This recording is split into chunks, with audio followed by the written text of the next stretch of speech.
PlayStation portable games on your iPhone. If you're interested in learning how to get this installed and set up on your iPhone and play PlayStation portable games, PSP games on your iPhone, stay tuned. We're gonna look at that right now. Let's jump into it. What? Right away. So the game that will get you up and running to be able to play PlayStation portable games is the PPSSPP emulator in the iOS App Store. Now you can find yourself a legitimate version. I mean, was there ever an illegitimate version? Maybe, maybe not. But you don't have to jailbreak anything. You don't have to jailbreak your iPhone. This is strictly now available in the App Store, easily downloadable. This is the original PPSSPP developers, the actual app, which is kind of the top of the line when it comes to PlayStation portable emulators out there. Easy as it seems, you go ahead and download that. For me, it shows that it is not downloaded because, well, if I go to my home screen, you'll see that I have the PlayStation portable game right there in your face on the bottom right. The blue icon. If you go back to the App Store, you'll see that it is the gold icon. At the time of recording of this particular tutorial, PPSSPP emulator free version was no longer available at the time. So for whatever reason, it was taken down and then it was recently restored. So now we have both the gold version, which is the paid $4.99 version here. And then we also have the free version, which is absolutely free, and it is by the same developer. You really don't get any benefit from the gold version itself because, well, it's just a way to support the developer. If you want to support, you can go with the gold. But for all intents and purposes, PPSSP is a free application to download and install, right? Free emulator. So just want to add that to this video going forward. Now you know. Some games may or may not run at full speed. Fine by me. 30 FPS, 60 FPS. Obviously, that's what we want to shoot for with these emulators. But were PSP games playing at 60 FPS for the most part on an original PSP? Most likely not, at least not for most titles. All right, so if you are trying to get PSP games to run on this emulator, they're going to have to be in specific formats, ISO as well as CSO. So make sure that those are the formats. If you have a file that is not either of those, don't open it. What? And well, for setting up PSP is nothing but a jiffy. You just download it, install it, and it will show up on your home screen or maybe in your app drawer over here. So here we are on the home screen. Well, the screen that it starts up on is in your recent screen on the PPSSPP application emulator. Yes, looks cool. Now the theme you're looking at is not the default. I actually made changes here in the settings to make it look more like a PlayStation portable, at least the older PlayStation portable, but there's ways you can change the way it looks, the color, that sort of thing. It is one of the best PlayStation portable emulators out here. So if you're looking to get into playing PlayStation portable games, then this is the app to use, right? You can use RetroArch, but I think this is a little bit more advanced and more dedicated. RetroArch has just got a bunch of different emulators running all over the place. So I'll do a video on that coming soon. All right, so, well, to change the settings here, just to look at the interface itself, there is ways you can do that over here in your settings tab. And you just go ahead and click on settings and you'll see that you have a slew of settings here, general graphic settings here. So on the back end, we have OpenGL, and right now it's only supporting OpenGL, but I'm looking forward to Metal and Vulkan coming soon for possibly better performance. And right now on my rendering resolution, I am on an iPhone 15 Pro Max, so I should be able to get some fantastic performance right here at 4X PSP 1080p. So if you're running with a significantly older phone, 11, 12 iPhone, you may want to drop that a little bit, and just for your performance purposes, right? This also will work for some of your later iPads, even the latest iPad Pros via Intel, definitely your M1s and above. So yeah, whether it's Airs or Pros. All right, so going back down, you don't want to have software rendering running because it may be accurate, but it is slower, and well, you sacrifice your performance. And well, we want this thing to perform nice and look nice. So I leave that off. I never use it. Going down, frame skipping, I keep that off unless you may have like an older phone again, you have performance issues, then you can go ahead and turn on frame skipping. Maybe choose 2 to 3, depending on how old your phone is, your device is anyway. We don't want to do auto frame skip because we're running with a good device.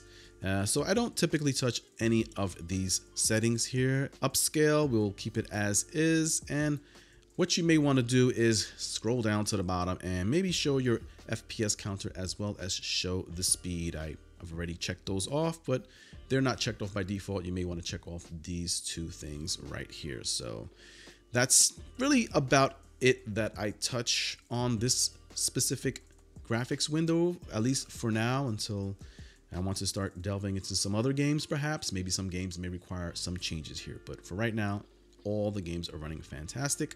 And if we go over to controls, we see we can do control mapping. If you don't have a PlayStation controller and you want to map it specifically, you can go here and map them at your leisure and free will. Pretty cool. On-screen controls, you can just turn those off and on here. I just leave them on, but once you connect a controller, those on-screen controls disappear. Going down to audio, I don't really touch this either. I just use whatever's default, which seems to be fantastic. No audio lag that I'm experiencing anyway. And then you go down to system. This is where I actually went to change my UI interface, the look of it. And the way I did that was going through the UI background animations. So right now I have it set to the waves, but you can set no animation and there's nothing. It's just the color background, which is a color I also customized. But I do like having, you can also have floating symbols. This is kind of a cool background too, but I'm going to keep it at floating waves for now because I like that retro look of the old PlayStation Portable. And then in theme, you can choose whether you have your dark or default theme. I like the default theme because I can go to color tint and change color tints at my leisure, which I prefer to have my Tech Toys Gaming color tint. And then you could do other things like color saturation as well, if you wanted to make it more grayer or really heavily saturated. But I think I'm going to keep it somewhere in the middle, keep it okay. And that is about the gist of what I do here in system settings to get myself up and running. I don't need to touch any of these things here. So yep, maybe time format I set to 12 hours versus 24. Date format is fine. And daylight savings, that doesn't matter. All right, so let's go back. And if you look here at my games, I have multiple games here, about 5 games in total that I've imported.